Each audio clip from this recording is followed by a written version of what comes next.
You Tamil நேயர்களுக்கு வணக்கம். இன்னைக்கு நம்ம என்ன முக்கியமான விஷயம் பத்தி பார்க்க போறோம்னா, டிடிஎஃப் வாசன் ஒரு வேலை பண்ணியிருக்காரு. திருப்பதி போன டிடிஎஃப் வாசன் என்ன பண்ணியிருக்காருன்னா,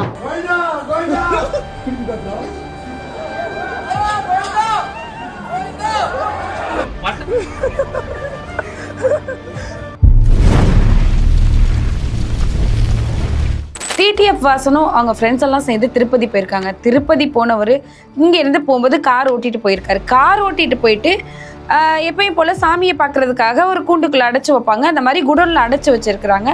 அந்த இடத்துல இவரும் இவரோட ஃப்ரெண்ட்ஸும் அந்த குடோனை ஓப்பன் பண்ணுற மாதிரி ப்ராங்க் பண்ணிவிட்டு கோவிந்தா கோவிந்தான் முழக்கம் போட்டுட்டு அங்கேருந்து வர்ட்டா மேப்பில் அப்படின்னு சொல்லிட்டு ஓடி இருக்கிறாங்க. அந்த ஓடுற காட்சியை த பாய்ஸ் அப்படின்னு சொல்லி எல்லா வலைத்தளங்கள்லையும் ரொம்ப ட்ரெண்டிங்காக போயிருக்கு. அதை எல்லாரும் பார்த்து ரசிக்கவும் செஞ்சுருக்காங்க.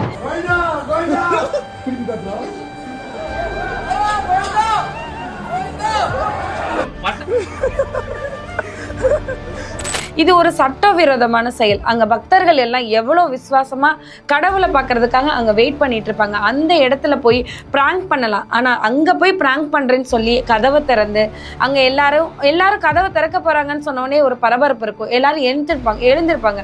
எழுந்து கோவிந்தா கோவிந்தான்னு எழுந்து லைனில் வெளியே வந்துடணும் அப்படிங்கிற ஒரு மனப்பான்மை தான் அங்கே இருக்கும். அங்கே எவ்வளோ நேரம் வெயிட் பண்ணாங்களோ, வெயிட் பண்ண குழந்தைங்க எல்லாருமே இருப்பாங்க. பசையில் உட்காந்துருப்பாங்க. தண்ணி தாகம் எடுக்கும். நிறையா விஷயங்கள் இருக்கு. கடவுளை பார்க்கறதுக்காக வெயிட் பண்ணிக்கிட்டு இருக்கா. அந்த இடத்துல போய் டிடிஎஃப் வாசன் வந்துட்டு கதவை திறக்கிற மாதிரி பிராங்க் பண்ணி அந்த இடத்துல பக்தர்கள்லாம் எழுந்து ஏமாந்து போனதை பார்த்து சிரிச்சு அந்த வீடியோ சோஷியல் மீடியாவில் ட்ரெண்டிங்காக போயிட்டு இருக்கு. அடுத்தது என்ன பார்க்க போறோம்னா, விக்கிரவாண்டி எலெக்ஷன்ல திமுக தான் வின் பண்ணியிருக்காங்க. நம்ம எல்லாரும் சொன்ன மாதிரியே திமுக தான் வெற்றி பெறும் அப்படின்னு சொன்னாங்க. அதே போலயே திமுக தான் வெற்றி பெற்றிருக்கு. இதுல இன்னொரு விஷயம் என்னன்னா, 2வது இடத்துல பாமக வந்திருக்கு. 2வது இடத்துல பாமக வந்ததுல என்ன ஸ்பெஷல்னா, மக்களவை தேர்தலில் கூட அவங்க இவ்வளவு வாக்குகள் வாங்கல. இந்த தடவை வந்து வாக்கு சதவீதம் அதிகரிச்சிருக்கு பாமகக்கு. இதுக்கு அதிமுகவுக்கும் ஒரு காரணம் தான் சொல்லலாம். ஒரு வாரமா சென்னை ஃபுல்லான்னு சொல்ல முடியாது, இந்தியா ஃபுல்லாமே ஒரு விஷயம் பரபரப்பா போய்கிட்டு இருக்கு.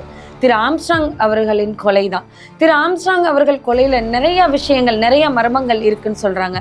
அவர் கொலை செய்யப்பட்ட நாட்கள்ல இருந்து இன்னைக்கு வரைக்கும் தினமும் ஒரு செய்தி வந்துட்டே இருக்கு. இதுல நிறைய பேருக்கு சம்பந்தம் இருக்குன்னு சொல்றாங்க. போய் சரண்டரான கைதிகள் பார்த்தா அவங்க உண்மைக்குமே கொலை பண்ண கைதிகள் கிடையாது.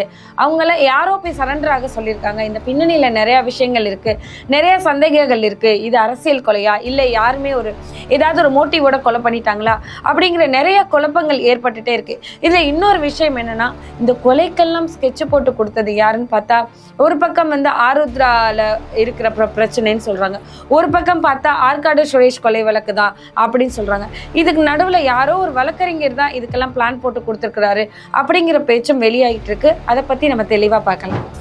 3000 வக்கீல்களை உருவாக்கிய எளிய மக்களின் ராஜா, கோர்ட் படியேறி கவுன்சிலர் பதவியை வாங்கிய போராட்டக்காரன், ஆருத்ரா நிறுவனத்தின் சர்ச்சை விவகாரத்தில் மக்கள் பக்கம் நின்ற தோழன், ரவுடிகளின் ரேடாருக்குள் சிக்கிய அந்த ஒரு மாபெரும் சம்பவம், இன்ஃபார்மராக மாறிய ஆட்டோ ஓட்டுநர், சரமாரியாக வெட்டிய கூலிப்படை,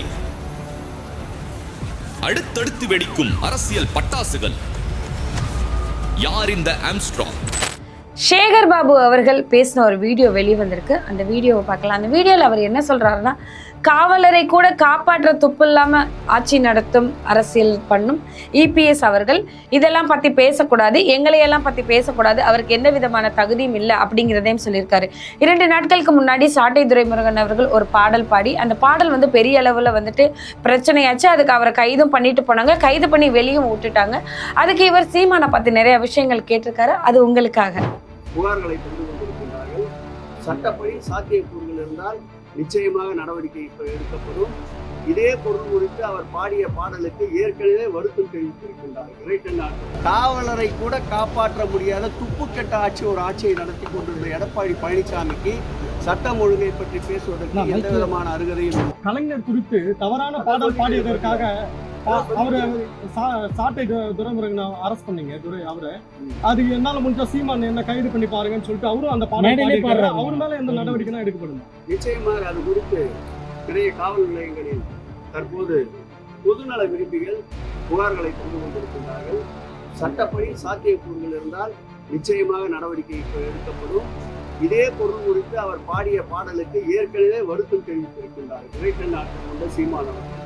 இதே வார்த்தைக்காக ஏற்கனவே மன்னிப்பு கோரியிருக்கின்றார். அதே வார்த்தையை திரும்ப பயன்படுத்துகிறார் என்றால் அரசியல் பார்வை அவரை நோக்கி திரும்ப வேண்டும் என்பதற்காக இந்த வார்த்தைகளை பயன்படுத்தி கொண்டிருக்கிறார். என்னதான் விழுந்து விழுந்து கொண்டாலும் சரி, அல்லது முட்டி போட்டுக் கொண்டு தவழ்ந்து வந்தாலும் சரி, இந்த திராவிட மாடல் ஆட்சியை நிலைகுலையும் செய்ய வைக்க முடியாது. சீமானுடைய வாய்ப்பு மக்கள் தகுந்த பார்த்து அரசியல் பலக நிகழ்ச்சியில் தொடர்ந்து பேசலாம். நன்றி.